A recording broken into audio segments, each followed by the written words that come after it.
শশাতে সব সময় স্প্রে করা হচ্ছে, যার ফলে শশা একদম তাজা থাকে। এই যে সব সময় স্প্রে করা হচ্ছে, শশাটা আনার পরে এই স্প্রেটা কিন্তু ওখান থেকে তো এলিমিনেট হয় নাই, আমরা কিন্তু এটা খাচ্ছি। এবং এটা শশাটা দেখলে আপনি কিনবেন যে না, এটা তাজা, খুব ভালো। কিন্তু কিন্তু এটা ভালো বিকজ অফ পেস্টিসাইডস। তো এই জন্য এই বিষয়গুলো আমাদেরকে সচেতনতা সৃষ্টি করা মনে হয় এটা আমাদের দায়িত্ব। কাতার এই দেশ থেকে খাদ্য নিতে চায়, অনেক দেশ এখান থেকে খাদ্য নিতে চায়। আবার অনেক দেশে প্রসেসড খাবার পাঠানোর সুযোগ আছে, কারণ আমাদের অন অ্যান এভারেজ প্রায় 2 কোটি মানুষ এদেশের বিভিন্ন দেশে বাস করে। কোথাও সিটিজেন, কোথাও ইমিগ্রেন্ট, কোথাও আপনার কাজের জন্য গেছে। এখন এই 2 কোটি লোকের কিন্তু তাদের খাদ্যাভ্যাস যেটি, তারা কিন্তু এই দেশ থেকেই প্রসেসড ফুড, সবজি থেকে শুরু করে সব কিছু এখান থেকে নিতে চায়, ওখানে তারা এটাকে ভোগ করতে চায়। কিন্তু আমাদের এই খাদ্যের যে ভেজাল বা বিশুদ্ধ খাদ্য না থাকার জন্য এইগুলো কিন্তু ওই দেশগুলোতে রপ্তানি করা যায় না, কারণ ওই দেশের খাদ্য একেবারে কড়াকড়ি। ওখানে সীমান্ত থেকে দেখা যাবে যে খাদ্যগুলো ফেরত দিয়ে দেবে বা প্রসেসড খাবারগুলো ফেরত চলে আসবে, তারা ঢুকতে দেবে না। তো এখানে আমাদের একটা বিরাট বাজারও আছে, এখানে অর্থনীতির একটা বিরাট অর্থনীতি জড়িত।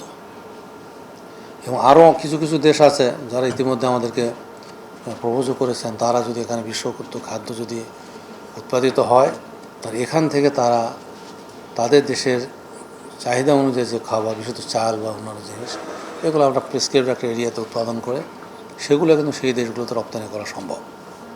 এক্ষেত্রে কিন্তু আমাদের অর্থনীতি আমাদের আরও সচল হবে এবং সমৃদ্ধ হবে।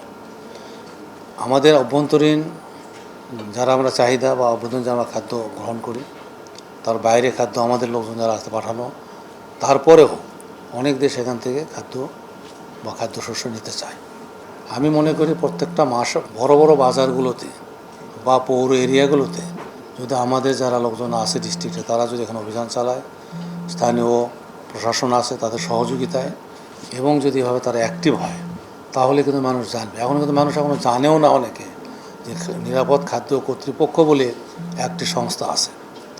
এটি আমার মনে হয় প্রচার করা উচিত, এবং জেলা উপজেলা পর্যায়ে মানুষের মধ্যে একটা সেন্সেশন তৈরি করা যে আমি কী খাচ্ছি, সেটি ফ্রুটস বলেন, খাবার বলেন, আমাদের মেইন কোর্স যেটা খাবার, যেটা চাল, এটি বলেন, সব ক্ষেত্রে রাসায়নিক সারের ব্যবহার ব্যাপক।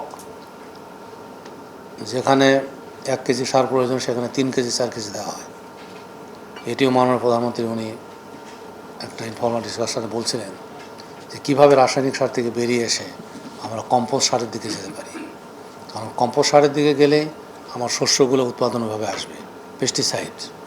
পেস্টিসাইডের ব্যবহার, এটি কী হয়, আপনি দেখেন আমের এমন ধরনের পেস্টিসাইড আছে যে আমের প্রত্যেকটা আমের যে ইয়েটাতে তারা করবে, এই আমটা আর সহজে পাকবে না। এটা একটা তো পাকার জন্য ব্যবস্থা কী যেন আছে, এটা করে কলা আমটাম সব। আর একটা আছে এটি পাকবে না, অর্থাৎ এটি যতদিন গাছে থাকবে, যত দেরি হবে, দেরিতে দামটা বেড়ে যাবে। দেরিতে মনে করেন ভাদ্র মাস, আশ্বিন মাস, শ্রাবণ মাস চলে গেল, দামটা বেড়ে যাবে। দাম বেড়ে গেলে তখন এটাকে হরমোন, আলু চাষের ভিতরে আপনার হরমোন দেওয়া হচ্ছে। হরমোন দেওয়ার পর ওই আলুটা যদি আমরা 7 থেকে 10 দিনের মধ্যে কনজিউম না করেন, আলুটা ফেটে নষ্ট হয়ে যাবে। হরমোনের আলুটা আমরা খাচ্ছি। পাবদা মাছে ইঞ্জেকশনের মাধ্যমে, সিরিঞ্জের মাধ্যমে হরমোন দেওয়া হচ্ছে। হরমোন তো এখানে ডাক্তারও তো আছেন কেউ, আমি জানি না। হরমোন তো শরীরের জন্য সবচেয়ে বেশি ক্ষতিকারক। এইভাবে আমরা কিন্তু সর্বক্ষণ এই খাবার, যে কোনো একটা খাবার খেতে ভয় লাগে। যেমন আমি এখানে লিচু খেলাম, খেতে চিন্তা করলাম যে আসলে এটা লিচু খাওয়া মানে এটি আমার ওয়ান কাইন্ড অফ পয়জন।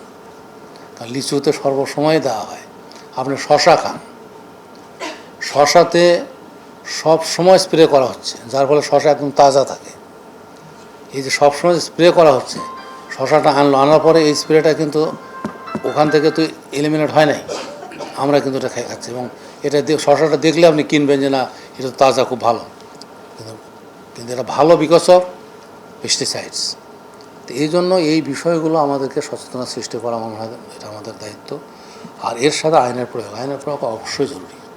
কারণ আইনের প্রয়োগ যদি কঠোর না হয়, সমাজে মানুষ জন্মগতভাবেই কিছু কিছু বিষয়ে মানুষের একটা অভ্যাসগত সমস্যা থাকে। আর আমরা আমাদের দেশে যেভাবে আমাদের সমাজ ব্যবস্থাটা যেভাবে পলিউট হয়ে গেছে, এই জন্য একটা অসুস্থ সমাজে আমরা বাস করছি। এই সমাজ ব্যবস্থা থেকে আমাদেরকে বেরিয়ে আসতে হবে। আর বেরিয়ে আসতে গেলে আমি মনে করি প্রত্যেকটা সেক্টরেই আমাদেরকে যার যা কাজ, এই কাজটা আমাদেরকে ভালোভাবে করতে হবে।